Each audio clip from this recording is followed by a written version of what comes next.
Hello YouTube viewers, welcome to my channel Science to Technology. In today's show, Computer Wednesday, we're going to talk about loss of physical media and the bigger, darker trend. So let's dive deep into it. So let's start with the history. I actually had this. So back in my days when I was kid, so the idea is you bought a console and you bought a games. Used to buy something like this. And the end. Companies do not control anything. Like they can control what happens to this, but once after sold, the end. They do not touch this. The end. Bought this. The end.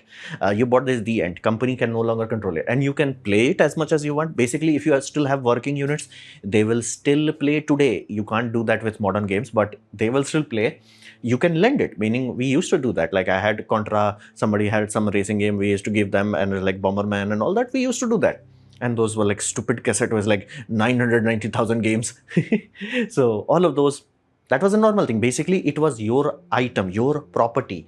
You can play it, you can lend it, you can give it to someone. And basically, until this physically breaks, you good, you got this, don't worry about it. And this is the model strategy, what we call razor and blade. Basically, sell the razor for free, make money in making blades. That's why like cartridge blade systems are like so bonkersly expensive. And again, it's the same reason why your HP printer could be, brand new printer could be like 1200 rupees, and the cartridge for those printer could be 1600. You're like, wouldn't I just buy new printers? Yes, people started to do that. That's why ink tank printer became a reality. So this is a normal market strategy where it's like the expensive item is subsidized and then you're going to recover your cost on consumable. So the idea is this company will sell once and this company will keep selling and they will keep making money. So cheap or subsidized game console, it's the standard. And then you make real money by selling games. PlayStation 2, if I'm not mistaken, it was, most likely it will be forever, the greatest sales volume-wise. Basically, the amount of consoles sold is bonkersly high. I'm not talking handheld. In terms of console, it was greatest. And again, they had very nice timing. Disc were becoming a reality. Nintendo did not went into disc. So that was the biggest mistake Nintendo did. And PlayStation 2 was coming at the same time, DVD becoming a normal thing. PlayStation was like a lot of kids tricked their families like, hey, buy this as a DVD player. It is a DVD player. And again, they used to give you a DVD remote also. So, but again, Sony did develop a actually powerful computer. So how the heck, they make their money back? Games. Consoles was sold at reasonable tight or at cost as they call it, and they started to print money by games, and it was successful. Like you would not know Sony if it was only PlayStation 1. You will know Sony because of PlayStation 2. And then again, Nintendo lost the home market. Again, Wii U was bit successful, but other than that, oh sorry, why I'm saying Wii U, Wii was successful. I think it's the second most sold console. So the idea is once it was sold, basically once you bought these sort of disc, there is no remote control link. The end. Like you have the disc, the end. You own it. You can give it to your friend. They can give it to you. You can play it. You can, if you have this working hardware right now, it will still play.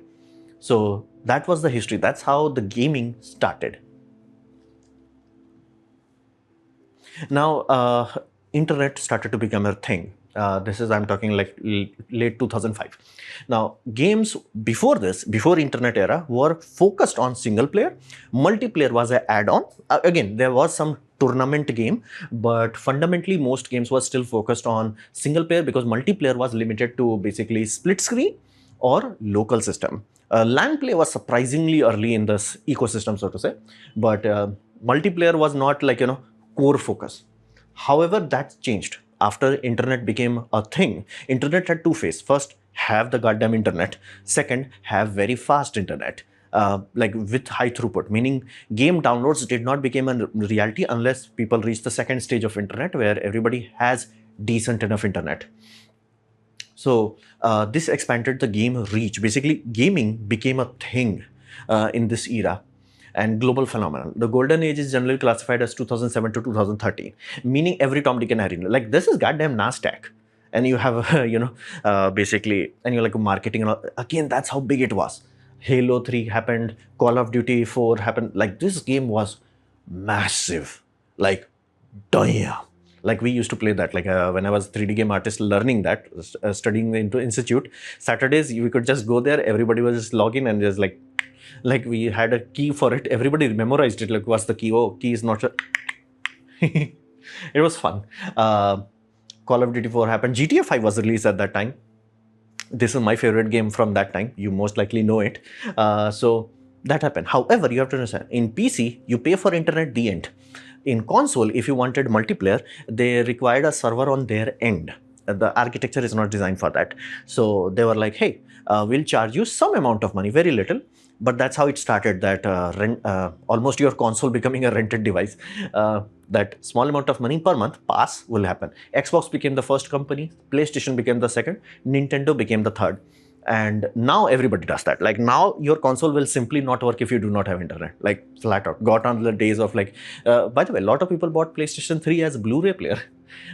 So, and I was like, I'm genuinely serious.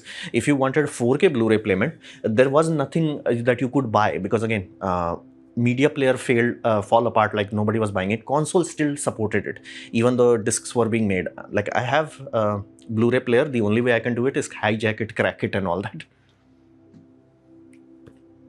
However, that was the golden era, and then we had degradation. Degeneration happened basically after that.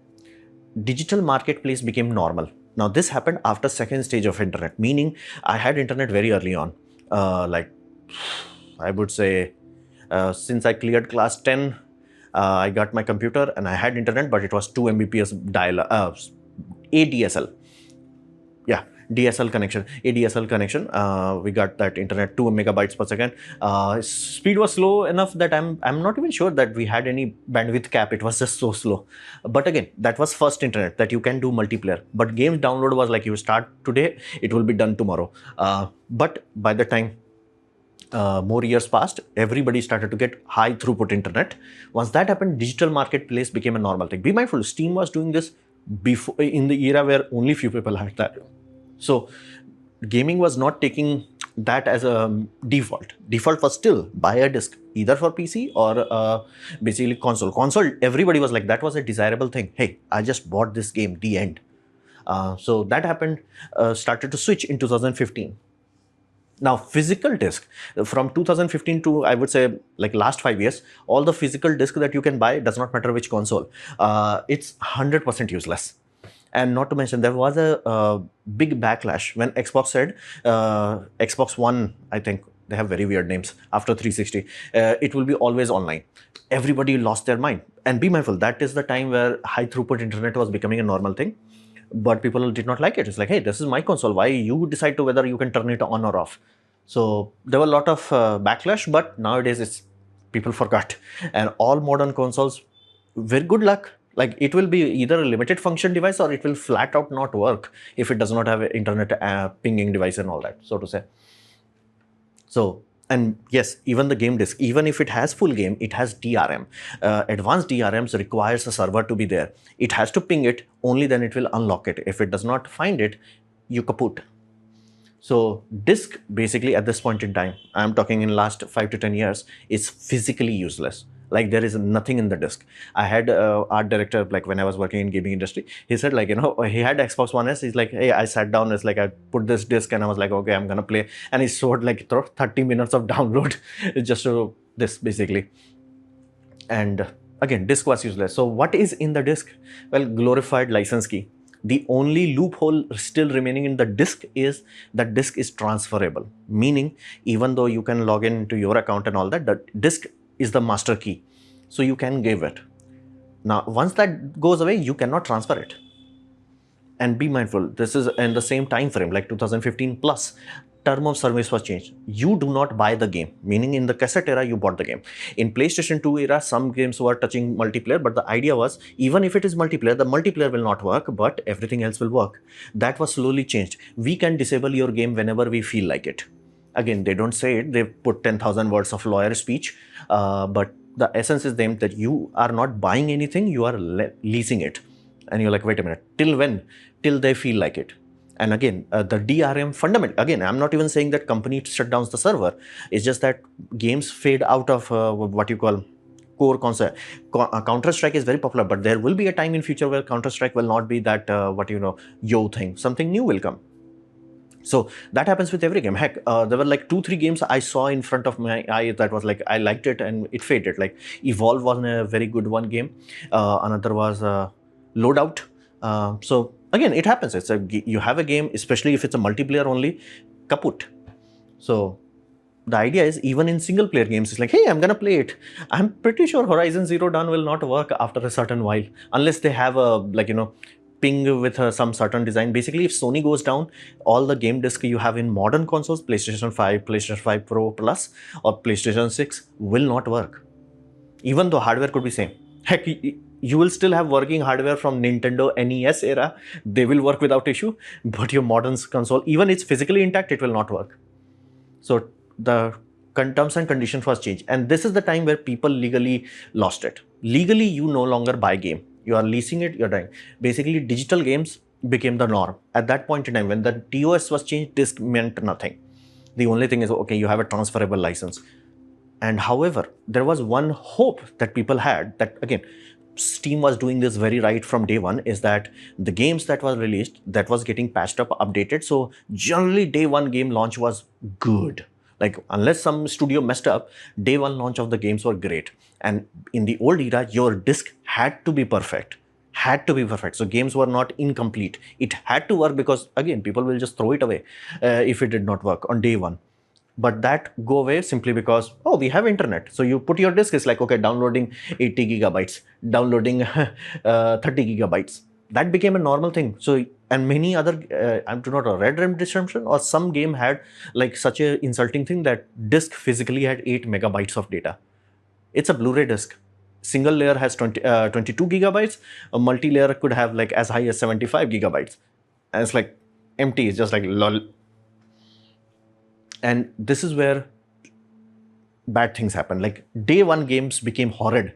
And that was the whole point of console. That consoles were properly vetted, thoroughly tested. Nope. I'm not even joking. The worst experience was Dishonored 2 when you just bought the game, like original, paid the game in the Steam and all that. You bought, it would not run there because there was a glitch issue with the anti-cheat system. People who cracked it, they were having fun. So unfinished game became a normal part of console life also. That was the big selling point in the early days. It's like, why buy a second computer, aka console? Because again, you will get much better experience in console. That went out of the window after like 2015. Now, how the heck it went so bad? Like if we had like a good start, then we had golden era, why the heck it went downhill? Well, because of players. The worst thing player did, the marketplace, digital marketplace did, is players took actions that was so stupid. It was like genuinely stupid. It's like, no, you should not be this stupid. Basically pre-ordering digital game.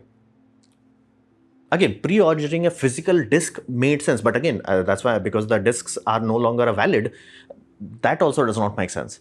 People are pre-ordering games before it came out, before anybody had played, before you knew that even the game is playable or not on a digital asset.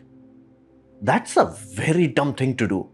Like, I cannot even tell you how many games have this. Like, No Man's Sky was like such a bad thing. I was like, oh, they fixed it. Yes, still, time is the one thing that money does not buy back. You wasted your time on something that does, and be mindful, how the heck these games are getting worse and worse on year by, because you are buying it anyway. It's like, oh, it's not finished. We're going to finish it after launch. Not even joking. That's how the most games are being released nowadays. It's like, we're going to finish it after launch. So fundamentally, it's like, and you might be like, okay, but I'll get early access. No, you won't. Like, for example, let's just say you somehow manage a PlayStation, GTA 6 game disc. You put it in your console, it will not work because it will ping Rockstar and Rockstar will say it's unlaunched. So unless you have that timer set correctly, it will not work. So this whole idea of like pre-order is really bad. The fact that GTA 6 made $3 billion, it's a really dumb thing. Like, you are digging your grave. And again, all the TOS that I'm talking about, it's already there. But again, if you are giving them money, why would they care? They're like, okay, I'm going to take your kidney, man, because you are stupid. You do not respect your own money or your own time. Why wouldn't I leech you? So fundamentally, like, paying for games that are not finished. Like, I'm not joking. Certain games I used to play with crack and I felt bad. And I'm like, okay, I'm going to pay when I become adult. I have like, that's my, Steam account. So I keep buying them because again, they were good. Modern people are buying, the game is garbage. Like, I'm not joking, Call of Duty, one of the scene in single player, they put so little effort, they literally copy pasted the biped model, as in the animation. The mesh is different, animation can be the same. So literally had the same animation. Like, two end scenes, they have exact same animation, two games apart. How? Why can you be that lazy? Oh, because people will buy it no matter what you do. So, and as long as customers have no what you call agency, whereas like, no, no, no, the game has to be good, only then I will buy it. Once that customer agency goes away, fundamentally, and people just pay for the game. It's like, this whole mess, what you call cyberpunk, day one, it should not have sold this much. It should not have. Like, again, that incentivized the cycle of dumber and shittier games because you keep buying it. Again, if everybody buys GTA 6 before it's even launched, you are to be blamed. If it's a great game, which again it won't be, it's at best it will be average. All games are average. They become great if you have a good community around it. Otherwise, it's a game. So fundamentally, this is the dumb down of player, and people with money are becoming this dumb down. It's like, that's tragic. God help you if you like FIFA player. It's like every year you're buying it. Every year. Now, the most serious aspect, again, I am a 3D game artist. I worked in 3D games. Heck, like literally you can play Spider-Man, there will be my name in it.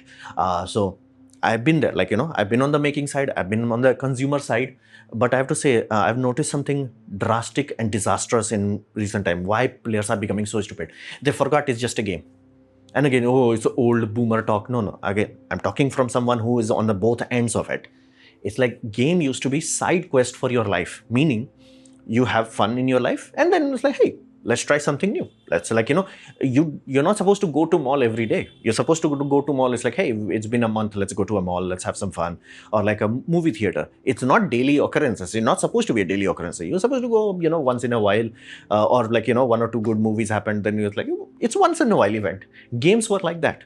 And I think people lost that sauce. It's like game became the primary event. I'm not joking. People have lost so much time in gaming. They have crossed so far deep into addiction threshold that they don't even know it. For example, they have seen thousands plus hour. Again, generally you will be fine if you are playing like, game as a side thing. But if game became your thing, as in like, oh, I'm doing this job, I can't wait to go home. What do you do when you get home? I'm going to play the game. It's like, that's fun once in a while. But if you're doing that for thousands of hours, now you have crossed the threshold of addiction. Fundamentally, like gaming is supposed to be played with friends. I have done this in my childhood, like literally, controller, two controllers, you play that Contra. We literally did that. This, when we were a bit adult in gaming institute, one of my friend had big PC, 4 GB VRAM, 10, 12 years ago. Big computer with the 2 Dell monitors. So we literally had 4 players, 4 controllers. We are going YOLO on it. That was the fun part of the games, like, and people are like, okay, I get into games so I can make friends. That's not how it works. Trust me, this is one thing I'm telling you from experience. That's not how it works. Fundamentally, you have to see that whenever you're seeing a TV show, a movie, or some old person talking about their friendship, you are seeing a cooked variant. Like, it's done. The cooking, the kitchen part is done. It's in your table now. So for example, I have friends who are abroad and we can still have good conversation. And I cannot tell you how many young people in my channel, in my chat, in my discords are saying, oh, I don't have any friends. It's like, why? Oh, we don't vibe. And it's like, that's not how it works. That's like, people forgot how you're supposed to make friends. It's like day one will not be like, okay, you're my man, like I got you back. Like, it takes years to build it up. That years of building it up, gaming used to help in that. Gaming used to help in that. That's why game should not be that important. The fact that you can lend your friend a game disc, that was the important part. And again, you built it. Brick by brick, you built it. That is gone. It's like, oh, I know from, again, even with games it can grow, but game must be a side thing. If you are addict and you're someone supposed friend, he's like, I'm normal life, he's like, okay, let's do something else. And you're like, no, I want to play game. Yeah. You won't even know that. Slowly you'll just like, poof, AFK will happen on the gaming scene. And why I'm saying this? Well, one thing you have to understand, as you get older, you will understand this. I got bitch slapped by life. You will get a bitch slapped by life, but I'm just telling you so you can, handle the shock. Real life is real. I know, shocking. But sometimes people forget, like every amount of time that you're sinking in a game, little bit, it's fun, it's great, it's good. But too much, like I'm not joking. I had one friend who had 10,000 hours in Dota 2. I don't even know how is that possible. So if you have that sort of thing, you had paid a price. Again, if you are making money from it, go YOLO. If you're not making money from it, this should not be your childhood, where it's like, oh, I'm just playing games. No, your childhood should be physically go outside, physically make friends. Try to do that. That's a hard skill you have to learn. And if you skip that part, I'm not gonna learn that skill set, how to go through that awkward phase, how to deal with all of those things. Yeah, real life is gonna bitch slap you. At that time, depression and all that, those are not what you call modern world dealing damage to you. It's you not preparing yourself. Fundamentally, consequences, it will hit you. For example, every time you're like coming from office, instead of exercising or doing yoga or like, going into freaking second school, which a lot of elder people do. Again, I'm not even saying like go into professional system and all that. You can do online also. A lot of those things, they will have better health than people who's like, it will have consequences. Again, let's be very clear. It's a side dish. It should not be your primary. Like, you have fun, you have a kids and you're playing with them, GG, awesome, have fun. But that cannot be the thing which I am seeing way too often. It's like, that's the only joy I have in my life. Yeah, you messed up life. You messed up life. It's just a video game. It's supposed to be enjoyed with friends. Ironically, like, here's the deal, why I keep saying reading books. Find any person who is successful, competent, or whatever have you. Either you like them or hate them. All of them, the top 1%, they all say they read books. Like, they will actually, you just start talking with them. It's like, I read this book. It's like every one of them, even the people who are entrenched into computer, like be it Gabe Newell, be it basically Linus Torvalds, even he will like give you a list. Oh, these are my books and all that. Like, why do you think that is? This ability, again, it's not about the book. It's about forcing yourself to slow down, think calmly, read something, use your not your optical nerve, which again, your mobile phone is frying the optical nerve. Use your frontal cortex, think, crunch. All of that helps you. And if you do not develop that muscle and you're like, okay, I'm gonna be great in Counter-Strike, it's not that great. So fundamentally, games are good. It's great. If you have with friends, having fun with it, good. But don't let it cross that line where it is the thing that is keeping you alive. If that happens, you are the one that is going to suffer. For example, it's like, oh, there is no scope. No, that's not how. Here's how you test it. A, do you have a job? I'm assuming you do. Okay, cool, awesome. Here's the, are you the highest paid employee in that company? I'm not talking about CEO. I'm not talking about the executive class. I'm talking like employee-wise. Are you the highest paid employee? 99.9% of you will say, no, I'm not. That fundamentally means company is paying more. You are not the one getting it. Now you're like, okay, there could be two reasons for it. Generally, it will be a mix of that. One would be you are not ready for it. Your skill set is not that good. Second, there will be some company politics. Here's the deal. Instead of mastering Counter-Strike, master that company politics, because that will give you more money. You can bitch about it or you can make money. I recommend make money. If, assuming that's not the case, assuming your skill set is not there, that's the whole point of your coming to home. It's like skill, grow it. And again, that breaks you out of that spiral depressive loop where it's like, take action, it makes your life better. Don't take action, go into your basically addiction. And yes, because alcohol is like very obvious, oh, you are alcoholic. Gamer is still the same thing, especially if you 1,000 hours, if that line is crossed, like be very careful. Again, if you cross thousands of hours like in years, that's fine, have fun. But if it's like, in few months you are starting to stack up that kind of time frame, it's like, unless you're making money from it, be away from that.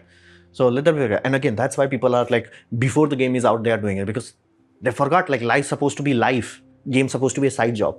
So in that scenario, you'll be looking to it like, wait a minute, you want $120 for a game? How about no? And be mindful. I want you to play games. There are a lot of amazing games, lot of it. Single player, multiplayer, all of them. You have plethora of game. Give indie studios a chance. You will be shocked and pleasantly surprised. I guarantee it. Talking from experience. So fundamentally, you have to understand that it's just a game. Real life is real. Do not abandon your real life skill set, your real life physical growth, and your physical mental well-being. Because again, game does give you short-term dopamine, but it will crash you out. And at that time, Counter-Strike is not going to help you. So this was my presentation on basically the loss of physical media and the greater consequences. Hopefully you have liked it, learned from it. In that case, please see the like button and share it with your friend. That will help me out. If you have enjoyed it, click the like button. If you didn't like it, didn't enjoy it, I urge you to press dislike, press it twice to show me extra disappointment. Please leave a comment because I do try to reply to all of them. Subscribe, press the bell icon if you're free, and as always, thanks for watching.